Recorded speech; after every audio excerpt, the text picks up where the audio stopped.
Matthew Antony, spokesperson of the Congress Party, RP Singh, national spokesperson of the BJP, joining us for the domestic political angle. But Professor Anuradha Chenoy, expert on Russian affairs and former chairperson, Center for Russian Studies at JNU, and BenAris, editor-in-chief, BNE, former Moscow bureau chief, Daily Telegraph, all joining us on the show. And I do thank you for your time. Let me begin with Professor Anuradha Chenoy. Do you think in some ways this visit is also coming to balance the expectations that Russia has from India? Because while India stood by Russia, did not call it out singularly during the entire war crisis, and has continued to buy Russian petrol or fuel, for example, there was still a feeling growing in Russia that it is not getting enough from India. Is this visit to somehow assuage certain aspects of that? To some extent, but I can tell you that in the last 3 years, while the Ukraine war was on and India got, increased its oil and gas at a time when there were such sanctions on Russia, there is a great deal of goodwill and support for India and the Indian people and the Indian government and the Prime Minister. I can tell you that India is seen as one of their most favored partners across their spectrum.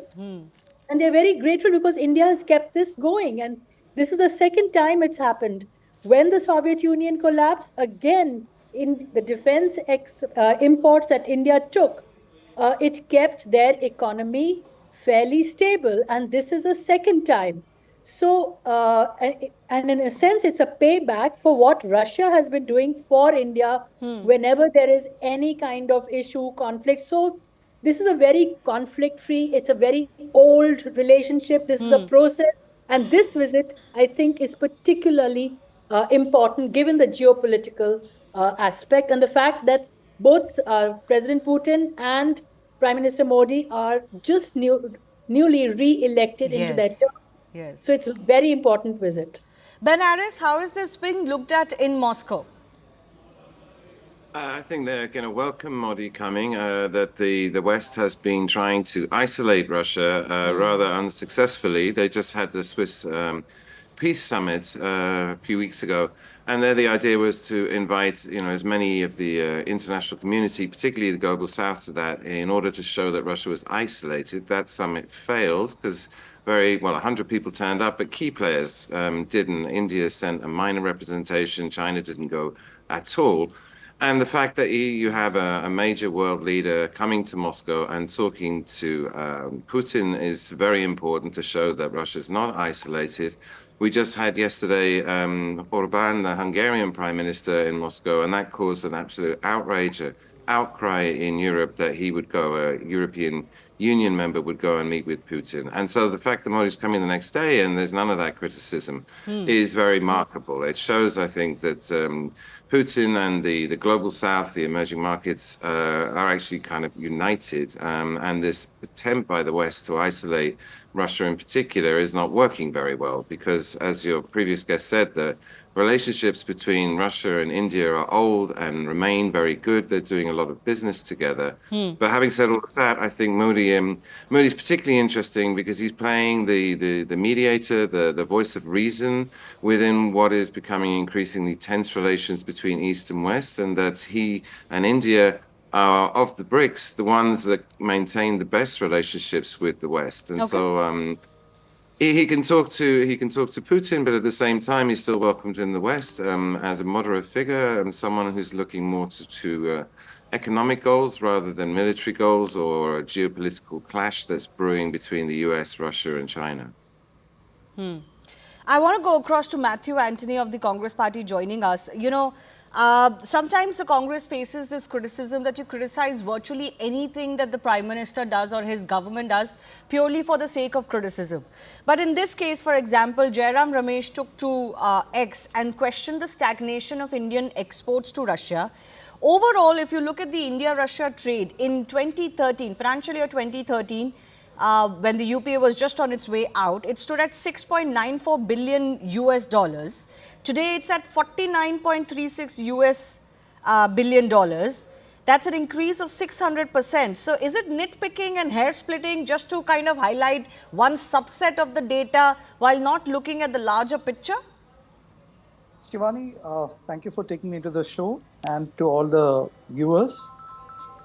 Let's understand that if the Prime Minister Modi has gone to Russia, and India as a country has got a very good relationship with USSR and Russia, there is no denial to that one. And during Dr. Manmohan Singh's time, in the 10 years' time, he had made 16 visits to 16 meetings with the Russian counterpart. Now, coming to this particular point of his visit, one is, what is the trade deficit? The trade deficit is that India is importing almost close to say around a $47 to $50 billion of imports from Russia, which is largely oil and gas products, which is coming here and recycled and being sold to Europe, again, by a lot of crony capitalists being involved in that. Second is that while we supported Russia as a country, then why didn't we negotiate our exports from here, especially iron, steel, and all other consumable goods to Russia, when the whole West was banning Russia? We still don't have an increase on that. So the trade deficit is widened. That's exactly what we are saying, that it is Russia which got benefited because they got the rupee here, they got the oil sold when they were completely banned. But whereas the Indian exports didn't grow significantly to that size. You don't think that India kind of makes up for it by the support that it gets more than some of the Western allies in the defense sector? You have to look at it in totality and with a wholesome view, right? It cannot just be okay. Just, trade deficit can be offset by several other things that you need more. Shivani, let me complete. Yeah. So, trade deficit, because, when India has given such a magnanimity to Russia, which we all disagree to because we all were not agreeing to the high-handedness of the invasion of Ukraine. However, the government kind of supported Russia. And then they supported Russia with an oil import, and they got that oil traded back to Europe, circumventing the system, where a lot of capitalists got benefited. Why couldn't we push our country's negotiation to get our exports moved up, at least by 100%? We couldn't. And then we also got our citizens being faked into supporting Russia into the war, and a few of them got killed. Where are we standing on that one? Where is our Prime Minister making noise on that one? Okay, once again, on that issue, the PM necessarily doesn't need to speak himself. But the Foreign Secretary on Friday had said that the PM will be seeking an early discharge of these Indians, the ones who have been allegedly duped by agents to join the Russian army, and there have been a couple of casualties. So why jump the gun? We are not jumping the gun, but why is not that a priority for the PM? Why the Foreign Secretary? Then the Foreign Secretary could talk a lot of things. The S-400, which you're saying right now, let us see who's going to be benefiting from the AMC contracts of this S-400, which are very expensive. Turkey has bought this, and it is a very expensive, complex defense equipment. So let us see what is going to come. Now, second, on the political part of it, the previous speaker told about our Prime Minister's magnanimity or his ability to speak to Putin, and as well as his ability to speak to the West. Now, he himself cannot speak to his own CM Biren Singh for the last 1 year's time. And people in Manipur, is people in Russia and Ukraine more important for the Prime Minister of India than the people of Manipur who has been killed in the ethnic and the tribal war there and the tribal conflict there? That's what we are asking. Let RP Singh respond to that. First, the question of how much focus has the Prime Minister given to conflicts and brutal, bloody conflicts in India versus how much focus has gone to Russia or Ukraine? RP Singh. Well, my friend from Congress is not aware that Biren Singh and Prime Minister speaks. I mean, it's not that the CM or the PM would not be speaking, and Prime Minister will not be updated about the situation on ground. And Prime Minister spoke at length in the Parliament about what has happened in Parliament in Manipur, and what's the government's decision and what's the government's line on Manipur also.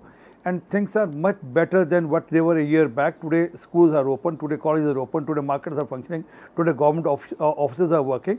So things are improving day by day. But we all know that this whole thing happened because of some court decision, which was very sad that some court gave a decision, and that led to all this situation in Manipur. But I mean, why to compare two? I mean, I don't understand. And then when Prime Minister has spoken about that in Parliament, they boycotted that. I mean, the opposition walked out of the Parliament when Prime Minister was speaking about Manipur. So they have to create some issue or other. हमारे पंजाबी में कहावत है आटा गूंदी हिल्दी क्यों है? When you make the dough, why do you move around when you are making a dough? So that's how Congress is. But coming on the Russian issue, I mean, even if I go by what my friend is saying, if the oil is being routed through India, after all, Who's making money? Someone is making money, and that money ultimately tax is being paid on that money, and that tax, through that tax, the development work happens. Through that taxes, a lot of progress happens in the country. So, but as I said, they have to raise questions. I mean, if Prime Minister goes and tell the Putin sir that war is not the only way, you have to find out a solution to Ukraine. Which other country, which other head of the state has said so on the face of the Russian premier on the subject? So it is only the PM, and also we are keeping our interest in mind, the Indian interest in mind, Okay. and not the interest of Russia in mind, and then also On the what is Indian advantageous interest, to I us. disagree. We have to see Shivani, I that disagree. whether On the Indian interest, I have a question for you, but Matthew wanted to come in very quickly. Yes, Matthew. And then Shivani, RP Singh, you can respond to him. Yeah, I would like to ask a question to the BJP spokesperson that where is the Prime Minister in the last 1 year? He has got all the time to visit the world. I will try to give some history to the BJP spokesperson. When the conflict happened in Manipur way back in 2004, the Prime Minister, Dr. Manmohan Singh, visited there, and not only once, a couple of times, and he has made a lot of investments and time as well as resources in the state to bring in a peace talking between the militants and also to build a trust between all the stakeholders. Where is our Prime Minister? Why is he reluctant to go Okay, to Manipur? let him respond. What Let is him his respond. view? can I? The Prime Minister leads the cabinet, and Amit Shah as a Home Minister, who is part of the cabinet, key member of the cabinet, was there. The State Home Minister was there for 21 days and was updating Prime Minister on each and every subject, and also the Home Minister on each and every subject, how things are The happening on Home ground. Minister And agreed that's the to reason create that a things have panel, today. and Can that I? Did panel I didn't interrupt work. it? Stop being please. I mean, this is not fair, Shivani. Yes, I yes, never sir. Go interrupted ahead. him. So he is updated about each and everything, and he is taking decision as what is required. But why compare his visit to Russia to the Manipur? And let me remind you, 1993 September May when Manipur 150 people died. Which Prime Minister visited? Which Home Minister visited that time? No Prime Minister, no Home Minister visited. So situation is under control. Government is taking care of the situation, ensuring that the normalcy is coming back today. It's not like what happened a year back. So wait for time for Manipur also. And when Prime Minister speaks in Parliament, you people hoots and walk out. I mean, you don't want to hear the Prime Minister. Even when this time Prime Minister referring to Manipur, you are creating ruckus in the Parliament. I mean, we have seen that Okay. the leader was shooing people to go and create ruckus in the Parliament. Okay, can I just come back Parliament. to India-Russia relationship, and very quickly before I go back to our experts, I want to ask RP Singh this one question on virtually everything. I don't think the India-Russia friendship can be called to question. As our experts said, time-tested, old relationship, not really withered by any of the seasonal issues, and certainly not the war. But for example, on the China issue, can a question not be asked? With so much trouble that China has been creating for us, why is it that Russia is not seen doing more for India, just the way India has stood up to world pressure on the Ukraine issue? Has Russia done enough on that front? RP Singh? Shivani, I'll appreciate. Let's wait for these 2 days and let's see what the outcome of these 2 days visit. And let's see how do Russia reacts on the complete geo-global concerns and issues of India also, and also the concerns with China also. I mean, just wait for these 2 days. I'm very hopeful things will turn different after these 2 days. Professor Chenoy, what is your view? Should India not expect more from Russia on China? Look, I want to speak on 2-3 things. One, Yes. on your question on Russia and China. Russia is known to have put pressure on China every time that India has had an issue with China. One. Second, India is quite capable of dealing with China on a bilateral basis on their own. You might be aware that there are commander level talks. Maybe 20, 21 have been going on, and India is very capable. The Americans want to intervene. They want to put pressure that, you side with us against China, but India has taken a very good position, saying that we are capable of handling China ourselves, and they are. So that aside. Second, on what was happening about trade. Yes, there is a trade deficit, but we have to remember we got a very good deal on oil prices. So it was not that we were doing them a favor or they were doing us a favor. Yes, we did a favor in the sense when they're being sanctioned, the most heavily sanctioned country in the world, India continued to import oil, and they are free after that to to refine it and send it anywhere. So I don't think there's any question on it, and I think all political parties supported that because there was a need for this oil on good terms. Yeah. Third, on the trade deficit, trade has been traditionally a weak part of Indo-Russian relations since the collapse of the Soviet Union, and the rupee ruble trade ended. Earlier, it was largely public sector to public sector. Now it's in private hands. And both the countries, whichever the prime minister, the last 25 years since 2000, have been trying to push this trade and ask their own exporters and importers and their own commerce section to increase trade. Now it's up to them also. Both the governments, I must tell you, because I've attended some of these meetings, have encouraged and have tried to boost trade. And I think this meeting is going to open it even more. What's very important to remember is that India and Russia have now, in the last few years, signed a new rupee ruble exchange kind of deal, which was not there earlier. It had collapsed. They have revived it in a very positive way. The Reserve Bank India now has what is called Vostro accounts, where the Russians can purchase and we can buy oil in Indian rupees. So you can imagine the billions of dollars being saved because of this. Of course, there were some issues, these are very complex financial issues, but the RBI and the MEA have been working on these, and their steps have gone very ahead. And just a few days ago, the Foreign Secretary said that there are no problems in this. Okay. They're trying to bypass the SWIFT system between Russia and India and the BRICS. So there's a lot happening. So please don't underwrite it. And lastly, on the Ukraine question, I think India took a very good position where they understood Russia's security considerations. How would we like it if the Americans put missiles on the India-Pak border? We would not. So the same thing they were doing, making Ukraine a part of NATO. And India has consistently, the last 3 years, have said that both sides should meet and talk about peace. This one-sided events like in Switzerland or in the United Nations, where repeatedly they have tried to, blame Russia, whereas India knows clearly that this war has a long history. Since 2008, Putin has 5 times asked for peace negotiations. The West has bypassed those. Right. And India understands international history. Okay, that brings me to the question I've been wanting to ask. BenAris, I'll come to you with this. There are a lot of expectations, or some expectations at least, that India can play a role when it comes to helping that peace resolution or whatever that deal is going to be. And several international players have been at it. There doesn't seem to be a resolution. Now, just recently, Vladimir Putin was on record to say he wants a definitive resolution to the conflict, not just a pause. He wants this conflict to be ended for posterity, but the conditions that he set for that are such that it's unlikely the Western allies will come on board. The Western countries will come on board.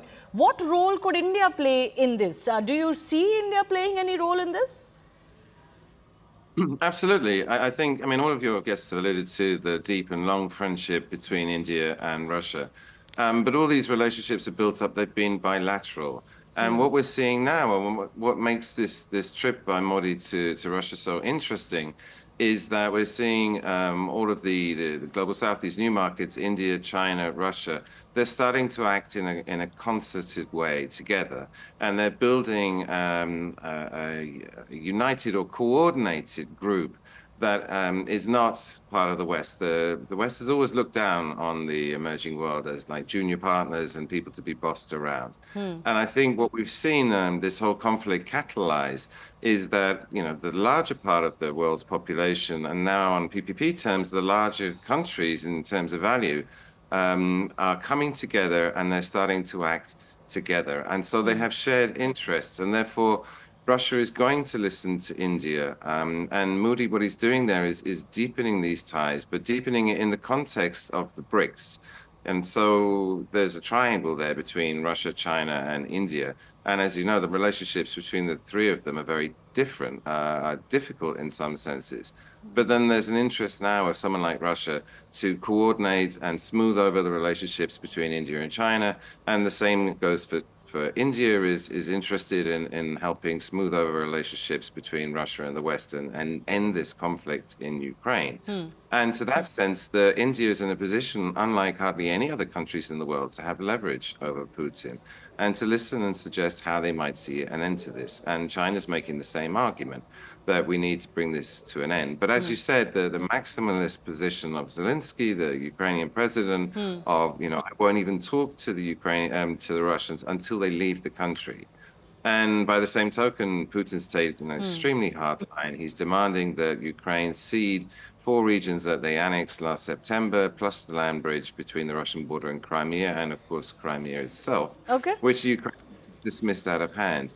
But Putin signaled many times, he said at the SCO, the Shanghai summit last week, that he's willing to talk.